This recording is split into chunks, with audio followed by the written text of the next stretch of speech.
இனி எந்த காலத்திலயும் கூட்டணி கிடையாதுன்னு சொல்லி அம்மா சொன்னாங்க. ஆனா இப்ப தற்போது கூட்டணி வச்சிருக்காங்க. இவங்க அம்மாவுடைய வாரிசா இல்ல அமித்ஷாவுடைய வாரிசான்னு சொல்லி திரும்ப கேட்டிருக்கேன். காங்கிரஸ் கட்சியை காலம்பூரா எதிர்த்த கம்யூனிஸ்டுகள் இப்ப காங்கிரஸ் ஒரு தோல்ல உட்கார்ந்துட்டு பயணம் பண்றாங்க. அது எந்த வழியில சரி? எனக்கு தெரியவே என்னுடைய வாழ்க்கை அரசியல் ரீதியா பார்க்கும் போது காங்கிரஸ் கடுமையா அவசரம் பண்ணுவாங்க. காங்கிரஸ் எங்க இருக்கோ அது எடுப்பாங்க, நிலைப்பாடுதான் கம்யூனிஸ்ட் எடுப்பாங்க. இன்னைக்கு அவங்க காங்கிரஸோட தான் கை வைக்கிறாங்க. காலமும் சூழ்நிலையும் சூழ்ச்சியும் மாறின்ற பொழுது தேசத்தின் ஒற்றுமைக்காக, தேச நலனுக்காக, நாட்டின் நலனுக்காக, மாநிலத்தினுடைய நலனுக்காக அதிமுக எடுக்கின்ற முடிவு, எடப்பாடி எடுக்கின்ற முடிவு அருமையான முடிவு, அற்புதமான முடிவு. இந்த முடிவு அதிமுக தொண்டர்கள் எல்லோரும் ஏற்றுக்கொள்வார்கள். ஜெயலலிதாவுடைய தம்பி திராவிட இயக்கம் அழிஞ்சிடக்கூடாது, அதனால இந்த கருத்தை சொல்லி திருமாவளவன் சொல்லியிருக்காரு. அவர் அம்மாவுடைய தம்பி என்று சொன்னதுக்கு அவருக்கு நன்றி.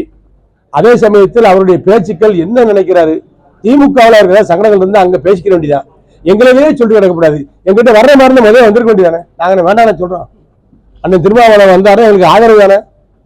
அடித்தட்டு மக்களுடைய வாக்குகள் கிடைக்கிறது என்ன எங்களுக்கு வந்துருமா இல்லையா? நிறைய எங்களுக்கு ஒரு பெரிய பலம் தானே. ஆனா அவர் குப்புறல் சொல்லிட்டே இருக்காரு, ஒவ்வாத கூட்டணிக்கிறாரு. அதிமுக பிஜேபி ஒவ்வாத கூட்டணியா? காங்கிரசுக்கு திருமாவளவன் வச்சிருக்கிற கூட்டணி தான் ஒவ்வாத கூட்டணி. காங்கிரஸ் கட்சி ஈழத்து பிரச்சனைல ஈழத் தமிழர்களை கொன்ற கட்சி, விடுதலை புலிகளை போராளிகளை அழித்த கட்சி, முள்ளி வாய்க்கால 3 லட்சம் பேரை படுகொலை செஞ்ச கட்சி, ரேடார் கருவிகளை கொடுத்து இலங்கை ராணுவத்தை வழியை கொடுத்து இந்த ரூட்ல போங்க போராளிகளை கொள்ளலாம் சொல்லி உயிருக்கு போராடின அப்பாவி மக்கள் எல்லாம் சுட்டு கொண்ட கட்சி, சுட்டு கொண்ட ஆட்சி ராஜபக்ச ஆட்சி. தொடர்ந்து ராணுவ தலைவர்களை கொடுத்த கட்சி ஆட்சி அன்றைய காங்கிரஸ் ஆட்சி. அந்த காங்கிரஸ் கட்சி ஆட்சியை முட்டு கொடுத்தது யாரு? திமுக.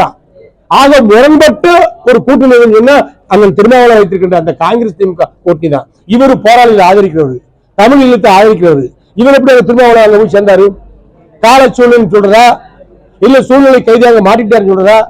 முரண்பட்ட கூட்டணி, ஒவ்வாத கூட்டணி சொன்னா அவர் வைத்திருக்கிற கூட்டணி தான். அதிமுக பிஜேபி கூட்டணி அருமையான கூட்டணி, வெற்றி கூட்டணி, தேசமும் தெய்வமும் பாதுகாப்பதற்காக இன்றைக்கு அமைத்திருக்கின்ற கூட்டணி தான் அதிமுக பிஜேபி கூட்டணி.